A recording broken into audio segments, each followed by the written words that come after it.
I woke up one morning, and my house felt very quiet. There was no noise from the kitchen. There was no smell of tea brewing. There were no arguments between my son and his girlfriend about breakfast. Everything was silent. I walked down the hallway with bare feet. The cold wood floor touched my soles. I had chosen that floor 25 years ago when I built this home with my hard work as a bookkeeper. I opened the living room door. I was shocked. The armchair was gone. The side table from my grandmother was missing. The reading lamp from Charleston was not there.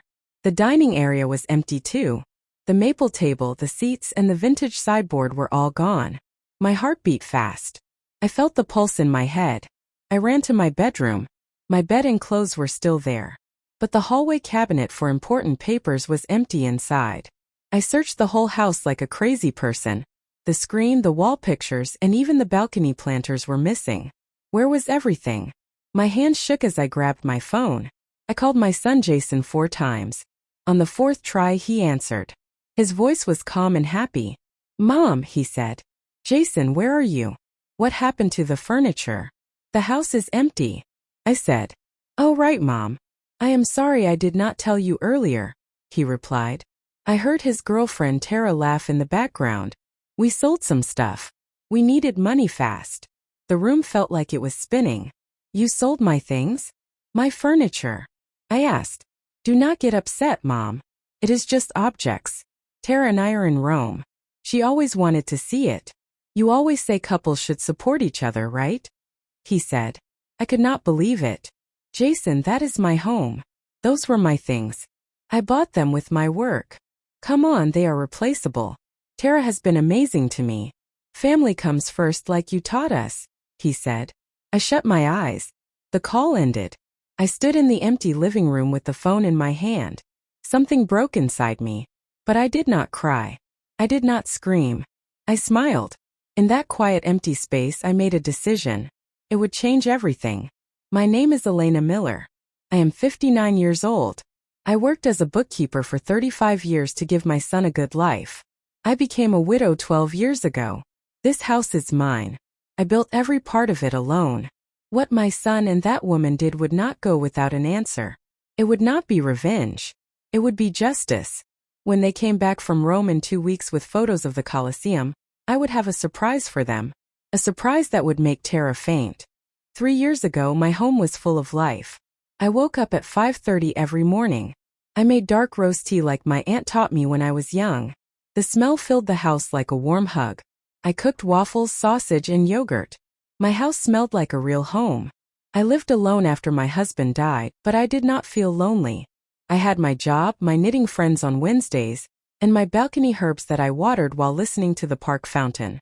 It was a simple and good life. One Friday in April, Jason came with a big bag and some news. "Mom, can we stay here for a while?" he asked. He was 33, but he looked like a scared child. "Stay who?" I asked. "Tara and me. Our lease ended suddenly. The owner sold the building. We are looking for a new place, but rents are very high. It will be just a few months," he said. How could I say no? He was my only son.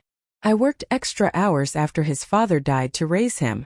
I sent him to university by baking pies on weekends. "Of course, honey. This is your home," I said. Tara came the next day. She was tall and pretty with sleek auburn hair. She wore fancy clothes and spoke with a fancy accent. "Thanks, Lena," she said and hugged me. Her perfume was strong. "You are a lifesaver. We would be lost without you." No one called me Lena in years, but I smiled. Jason looked at her like she was the most important thing in the world. First, things were okay. I made breakfast for 3. Tara came down at 9:30 in satin robes. "Oh, Lena, you did not have to," she said, but she ate 4 waffles. Jason looked for jobs and came home tired. "The market is hard," he said. I made him peppermint tea and said, "Be patient, son." Tara did not look for work. She stayed home watching shows on my TV, using my space and internet.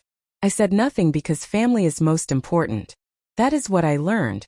If Jason loved her, I had to accept her. Months passed, 138. I gave up the den to them. Tara watched TV until 2 in the morning. My bills for electricity went up a lot, but I stayed quiet. One evening I came home early.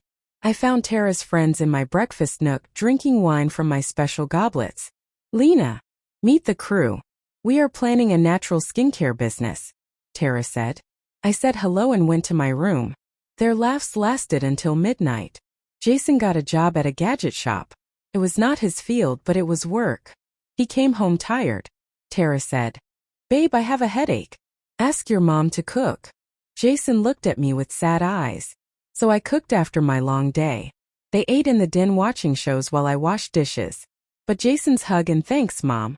You are amazing" made it worth it. He was happy so I could handle it. Or so I thought. One day I came home early with a headache. I heard voices in my bedroom. The door was open a little. I looked inside. Tara was searching my secret jewelry case. It was the oak one my husband gave me on our 15th anniversary. I hid it under a green scarf in the wardrobe, not the fake one on my table with cheap items. Jason stood nearby with hands in his pockets. "Look at this necklace," Tara said. "When did she last wear it?" She held my engagement necklace, a simple pearl my husband sold his watch for. "I do not know," Jason said. He sounded uncomfortable. "She might mind." "Oh, sweetie, do not be silly," Tara laughed. "Selling it can pay for our apartment deposit. Do you want our own place or live with Mommy forever?" My heart beat loud. "It is Dad's necklace," Jason said weakly. "Exactly. Dad is gone. It is just sitting there. Plus she owes us." "She has this big house all to herself," Tara said. "She owes us?" I could not move. "Fine, think about it." Tara closed the case. "Tomorrow when she is at work we will take what we need. She will not notice." "What if she does?" Jason asked. "So what? She is alone. Who does she have?" Tara said. Their footsteps went down the stairs. I hid in the bathroom. I shook all over. I went back to my room. The case was open on the bed. My things were scattered. My aunt's silver locket, my bridal brooch, the pendant Jason bought at 16 with his first job money. Each was a memory. She wanted to sell them. I put the case back. But I knew nothing was safe anymore. That night I did not eat with them. I said I had a headache. I locked my door and cried. I cried for my husband who could not protect me. I cried for Jason who did not speak up. I cried for myself for being so foolish. Next morning I took the jewelry case to work and locked it in my desk. When I came home the scarf was on the floor. They had looked for it. They did not find it, but they had searched. In the kitchen Tara ate apples from my bowl. "Hi, Lena. Good day," she said with a smile. "Fine," I said. "Did you lose something?" she asked. Her eyes were not kind. They were challenging. "No, why?" I said. "Just wondering," she said and ate another apple. That night while I cooked I heard Tara on the phone. "Yes, the old bat is stubborn. She will not sell anything." She laughed. "Do not worry. Jason is easy. He does what I say. This house will be ours soon." I dropped the onion. If she will not help, there are other ways. Jason is her only heir, right? It is just time. I froze. Tara did not love Jason. She wanted my house. She would do anything to get it, even get rid of me. I did not sleep that night. I stared at the ceiling. Her words repeated in my head. But in the morning I thought maybe I heard wrong. Maybe it was a joke. That is how denial works. It makes poison seem like water. I made breakfast. Jason ate fast and kissed my cheek. "You are the best," he said. I smiled like nothing happened. Tara came down at 10 in my lavender robe. "Any tea left?" she asked. "On the burner," I said. "Pour some?" "I am still sleepy," she said. Poured it. She sat and looked at her phone. "By the way, friends are coming for a product shoot. Can you leave? We need the space." "It is awkward with others around," she said. She wanted me out of my own house. "I have things to do here," I said. "Oh, Lena, do not be hard. Just 2 hours. Go shopping," she said. She was right. I had not gone out much. I was always cleaning, washing, cooking. "Fine," I said. That afternoon I left. I walked stores without buying. I sat on a bench and watched squirrels eat scraps. I felt like them, living on leftovers. I came home at 6. The house was messy, dirty cups, plates with food, wrappers on the floor.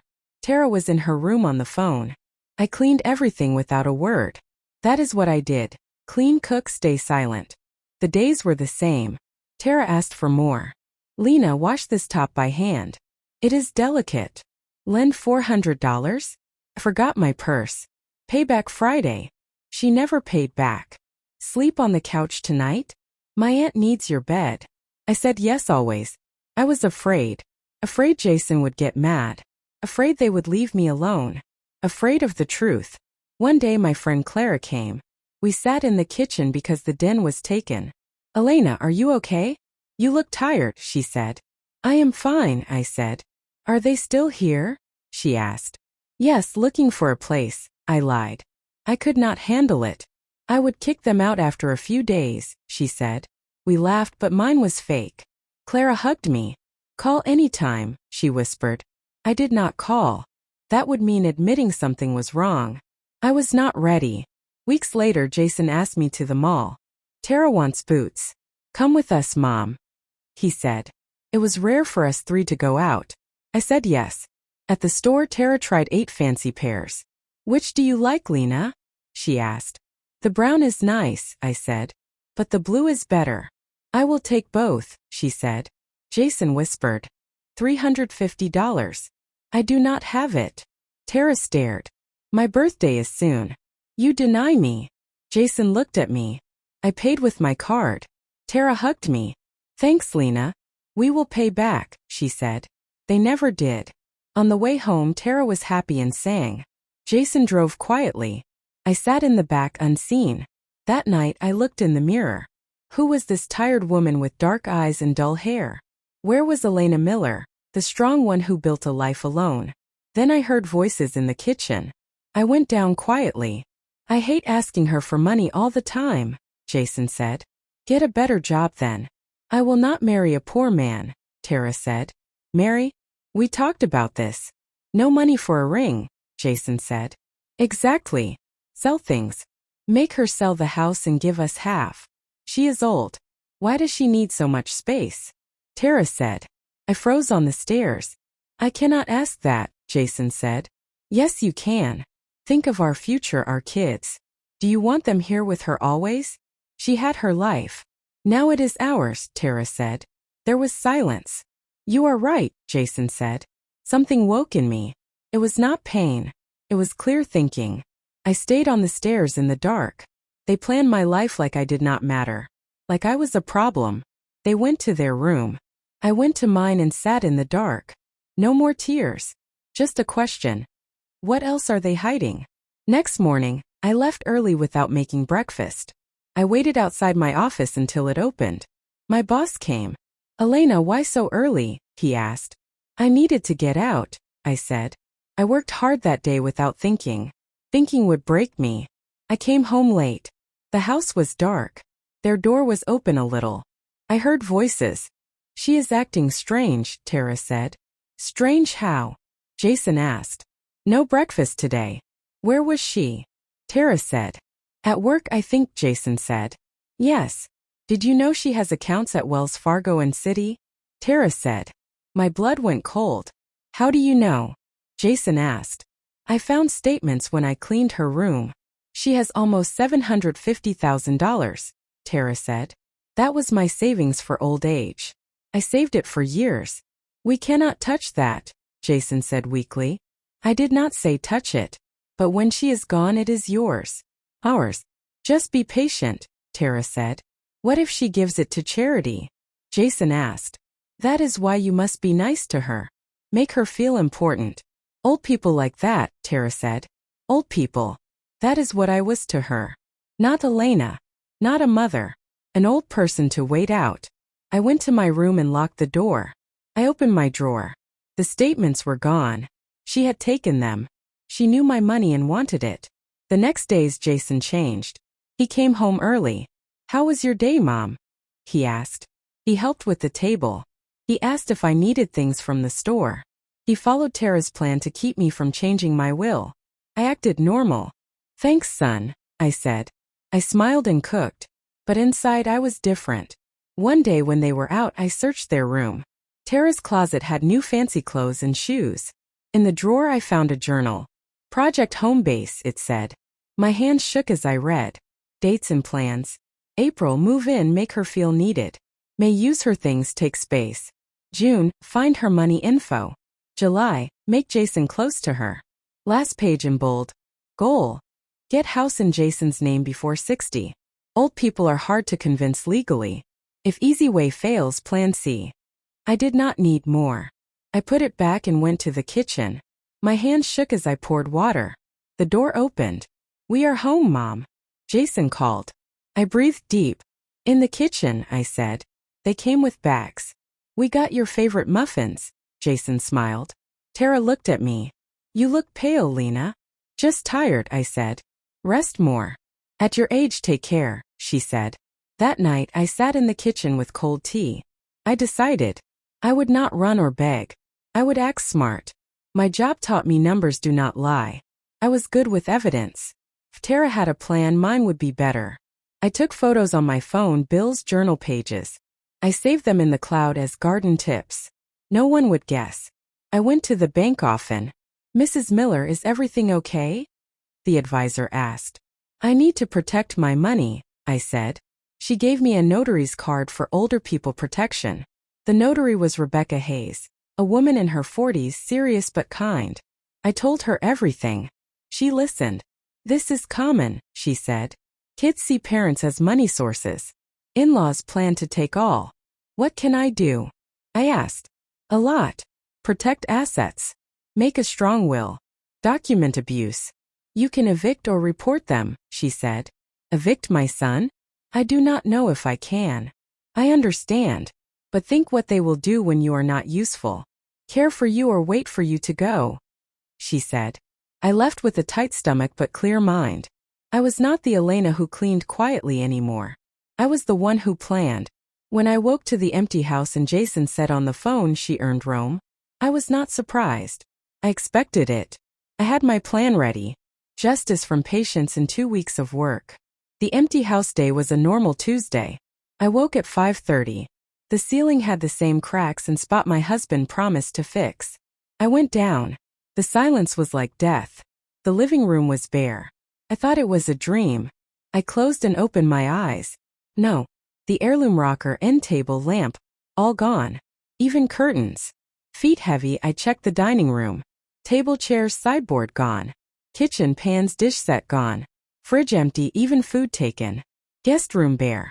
A note on the floor in Jason's writing. Mom needed money. Tara and I in Rome, her dream. Sold old stuff, not important. Back in 2 weeks. Love, Jay. I read it many times. Old stuff.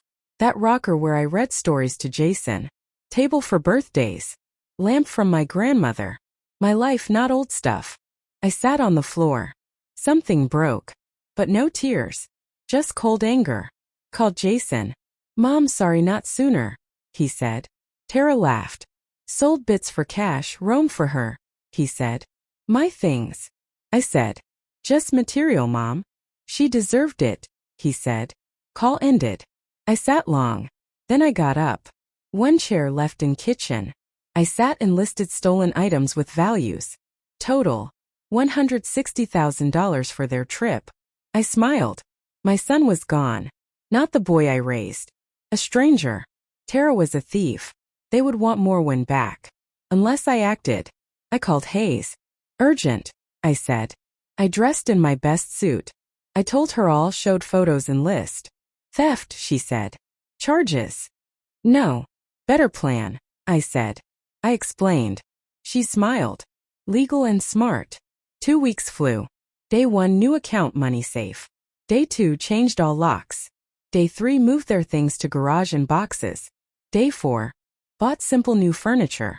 Day 5, installed cameras. Day 6, signed new will and protections. Day 7, took vacation time. Day 8, got psych paper saying I am sane.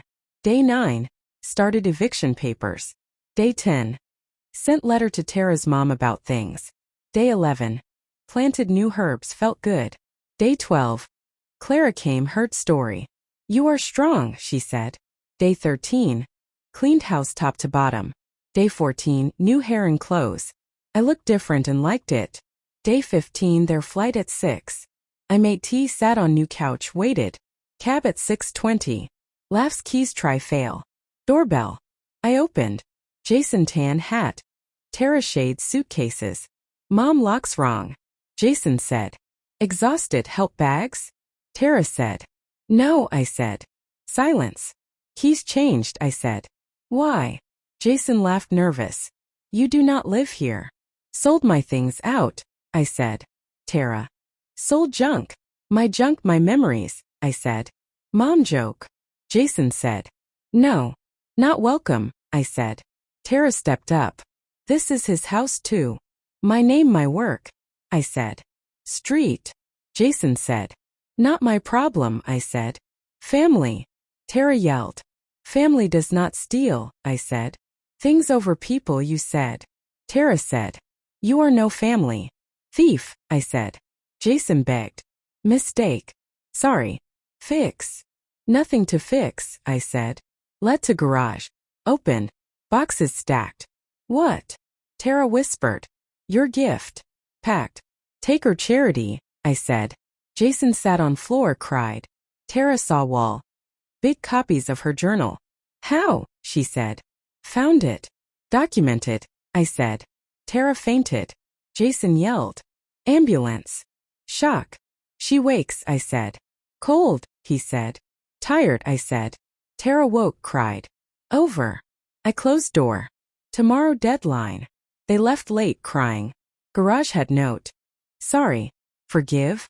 Love, Jay. I cried for lost son and new freedom. Days hard. Silence hurt. Cried over tea. Sifted garage. Fancy things bought with my money. Found old photo of US at park. Back. Best mom. Love, J age 8. Kept it. Clara came. Proud. Ever choose self over love? I asked. Yes, left abusive ex saved me, she said. Forgive. I asked. Later when changed. Not back, she said. Megan called. Sorry. Knew her plans silent. Why? I asked. Fear, she said. Them. I asked. At mom's. Jason bat Tara mad mom kicked her, she said. Suitcase of my stuff address? I asked. Got it. Retrieved. Case papers watch cash. No report. Justice done. Donated $12,000 to fund for hurt women. Elena Fund. House peaceful. Sister visited. Proud. Jackson's letter. No excuse. Split with Tara. Working hard. Changing. Love you. Hopeful. Year later. Tara tried to end life. Visited hospital. She looked empty. Come gloat, she asked. No. How are you? I said. Destroyed. You won, she said. Wish you peace. Change, I said. Left feeling closed. Megan. Tara in therapy works coffee shop. Her letter. Trying better. Thanks visit. Jackson knocked changed thin hard hands. Sorry, he cried. Time needed, I said. Months. Talks over coffee. Year on fund helped 45. Promotion. Jackson graduated works good job. Visits every 2 weeks. Respect now. Tara therapy pays rent. At 61 on balcony with coffee I reflect. Peace earned. Legacy. Help for women. Choose self it is never.